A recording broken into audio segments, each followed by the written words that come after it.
Hey everybody. So today's Saturday and day 14 according to safety on the truck. And today was kind of neat. So we get there at the yard normal time, a little bit before 6 a.m. and get all punched in and everything.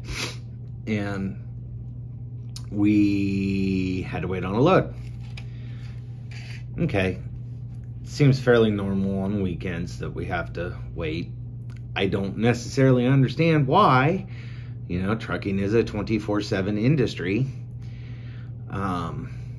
You know, the weekend guys and, you know, the planning department and the dispatchers and everything should have things sorted out for the weekend a little bit better than they do.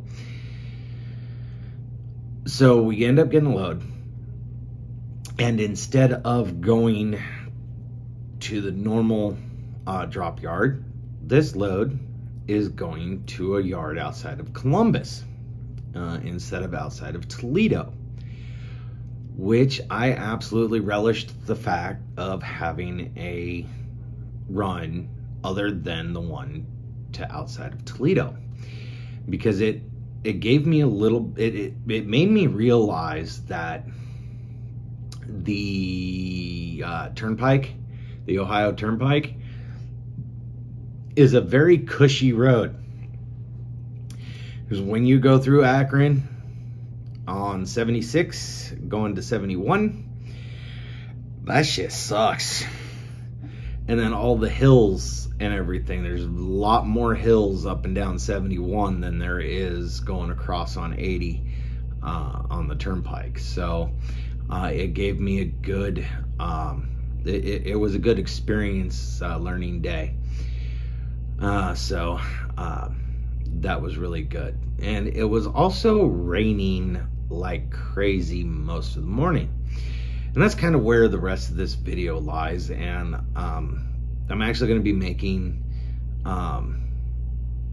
videos today. I've got this one, which is mostly a safety PSA, and then got a mental health one that I am going to be doing because today is a one of those days historically. So let's get on with the safety first. So I'm going to try to edit these pictures in and whatnot, but so as we can see, we have a graduate of the Stevie Wonder Institute for Trucking.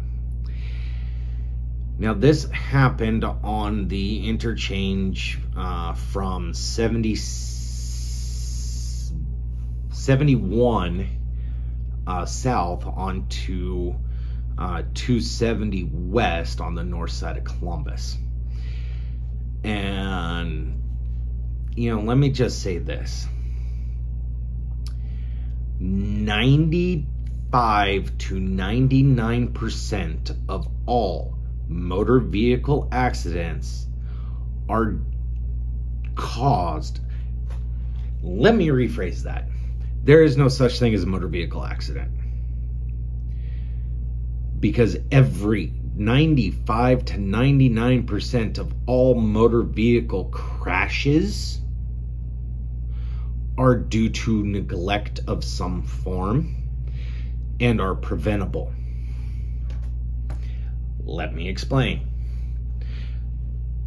This accident was caused by someone either driving too fast, using a Jake brake in the rain, or potentially trying to do an evasive maneuver around somebody driving too slowly. Now, I did not see it happen. I just saw the initial aftermath of this crash. So I don't know 100% what happened, but there were no other vehicles around. There was no evidence that another vehicle was involved. This was a solo vehicle crash.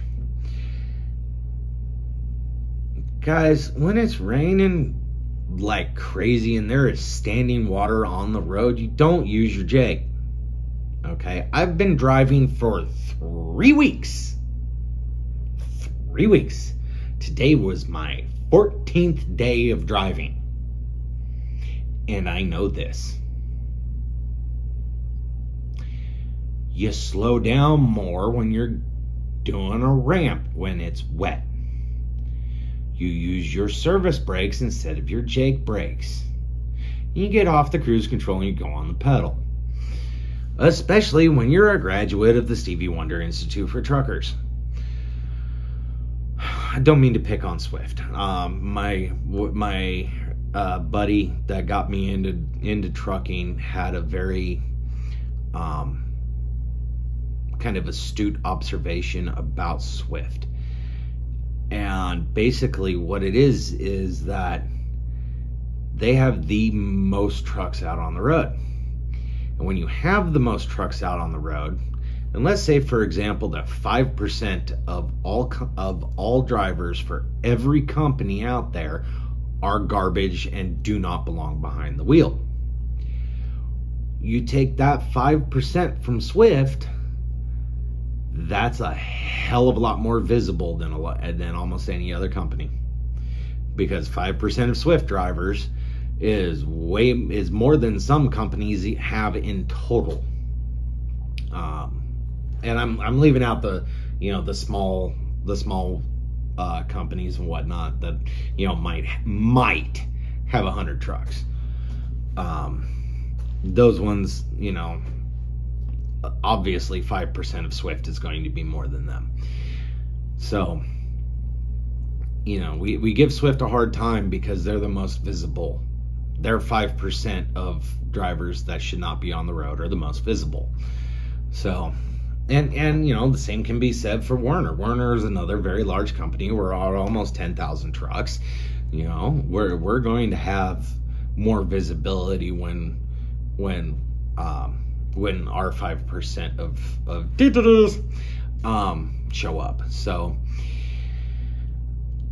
be careful out there, guys, and the reason why I say that 95 to 99% of all motor vehicle crashes are preventable is because they are all due to neglect.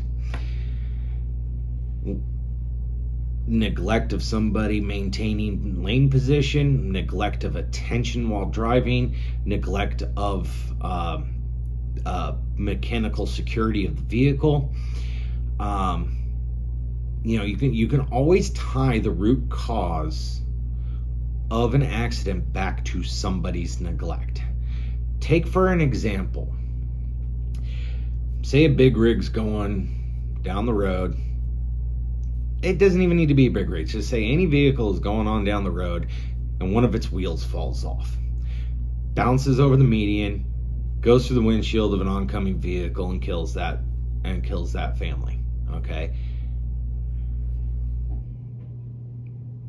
let's just say, for this assumption, that the person that got hit by the broken wheel could not avoid it.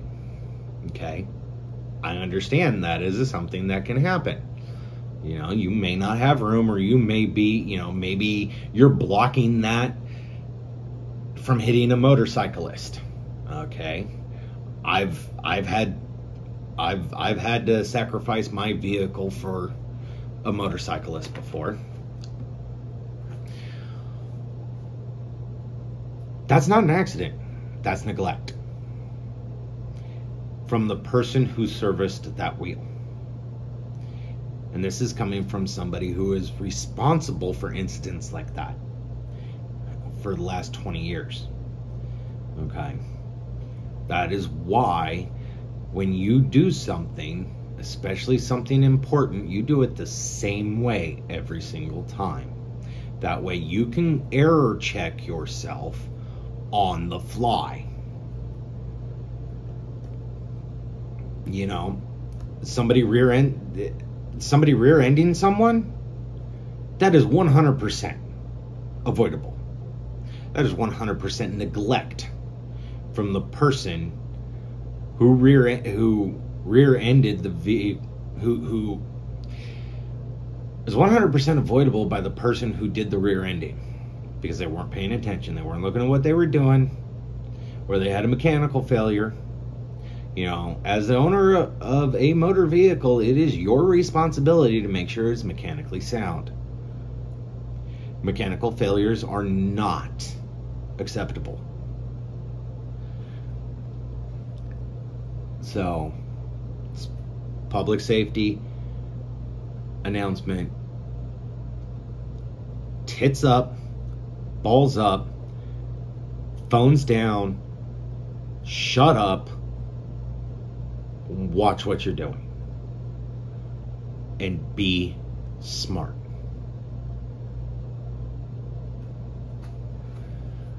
And keep the shiny side up. We'll see you tomorrow.